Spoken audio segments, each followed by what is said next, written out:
Hey guys, so I'm back with another video on tennis today.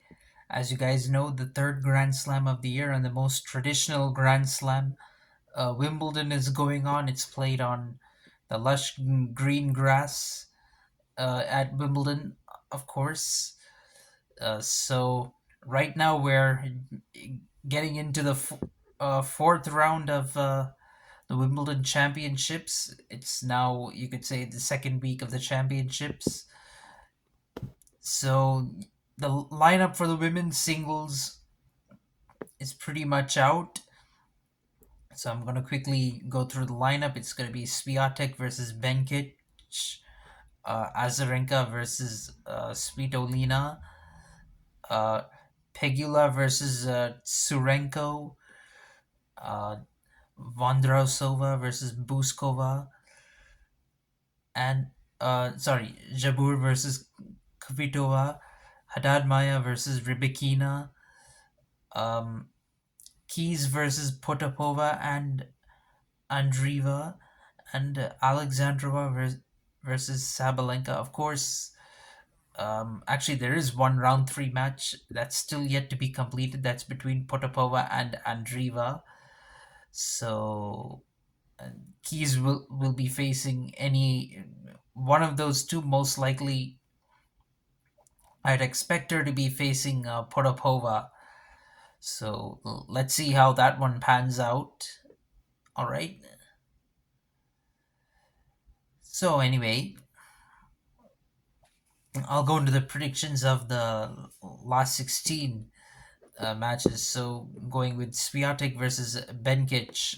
Well, Swiatek, she hasn't is it looking in really good form so far. She hasn't dropped a single set so far at Wimbledon to follow up her semi-final appearance at Bad Homburg, and she defeated a Martic already in round three, so she's looking good. The toughest opponent for Benkic was Daniel Collins, and Benkic was stretched to three in that match. That was a round two match.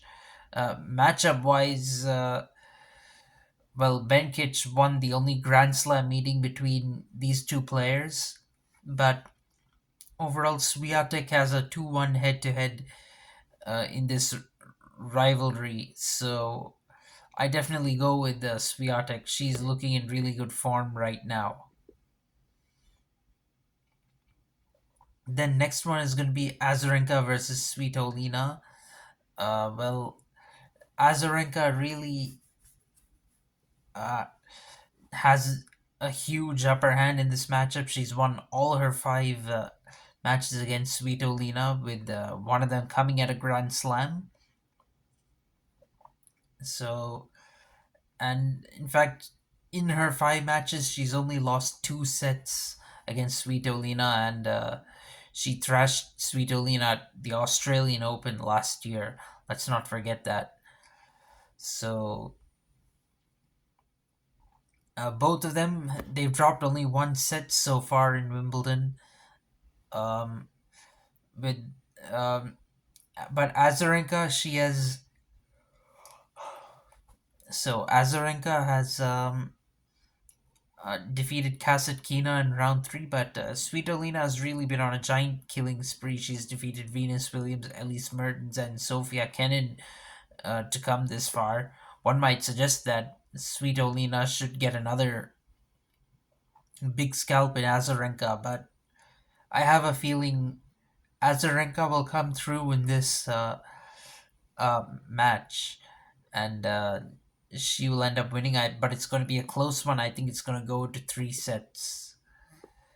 Then for Pegula versus Surenko, although Surenko won their only match, which came back in 2019 in Indian Wells, Pegula has really improved leaps and bounds since then. So she's dropped only one set so far at Wimbledon. Surenko has dropped two sets so far in Wimbledon. And prior to Wimbledon 2, Pegula reached a quarter final. So I think she's looking really good to make another quarterfinal on grass courts and win in straight sets. Then as for Vondrousova versus Buskova, well, Vondrousova has a pretty clear.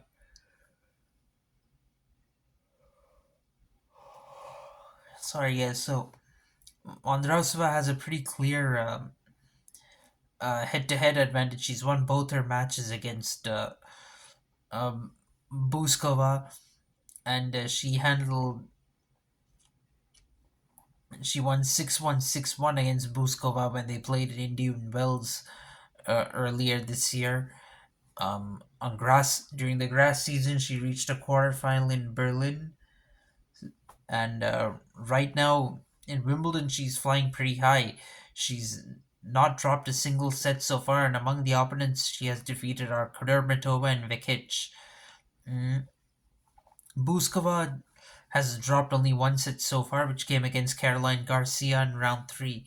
Nevertheless, I think Vondrasova holds pretty much all the aces in this matchup, so I think she should win that. The next one is going to be pretty interesting between Jabeur and Kvitova. Kvitova has a 4-1 record against Jabeur and 1 nothing in Grand Slams. Um, and and in that one Grand Slam win, it was in Wimbledon 2019 where she defeated Jabeur. Mm, so you cannot count Jabeur out. She was the Wimbledon runner-up last year, and the year before that, she reached a quarter-final. And at Wimbledon, she's dropped only one set so far, just like Kvitova. But Kvitova is looking in really good form right now. She won Berlin. She won a title in Berlin before on grass before Wimbledon, and she's won Wimbledon twice, of course. So I think I give her a slight edge in this, and I think she'll win in 3 sets. Then comes Haddad Maya versus Rybakina. This is going to be really interesting. Haddad Maya had a good grass season last year, but she ended up losing in round one.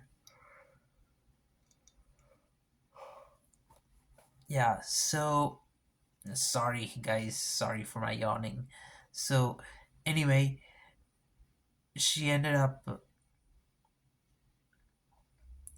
losing in round one, but this year she didn't really do much on grass, but she's here in the last 16 of Wimbledon, and she's had to come back from a set down in 2 of her 3 rounds so far. Rybakina also had to do that in round one to defeat Rogers, but I think maybe Rybakina has a slight edge in this matchup. She's a defending champion at Wimbledon, and she's looked in slightly better form than Haddad Maya, so I have a feeling she'll win in straight sets, even. I won't be surprised. As for Keys versus Potapova or Andreeva, well, Potapova versus Andreeva has to happen. The winner of that one will go on to play Keys, but I think Keys has a very good record against Potapova. I think, and she's in really good form. She won Eastbourne before Wimbledon, and so I think she can defeat Potapova in this last 16. So coming to the final one, Alexandra versus Sabalenka. I know Sabalenka is the second seed, but I have a feeling Andreescu might even win in straight sets. The head-to-head says it's 2-2, but Alexandra has won the last 2 matches between these two, one of which came on grass. They've each dropped a set so far at Wimbledon, uh, but I have a feeling Andreescu might come through in this. She's been more impressive on grass than Sabalenka. She won a tournament in Hertogenbosch before this tournament and reached the semis in Berlin. So I think she's really ready to take on Sabalenka and win. So that does it, guys, for my predictions. Let me know your thoughts. Let me know whether you agree or disagree.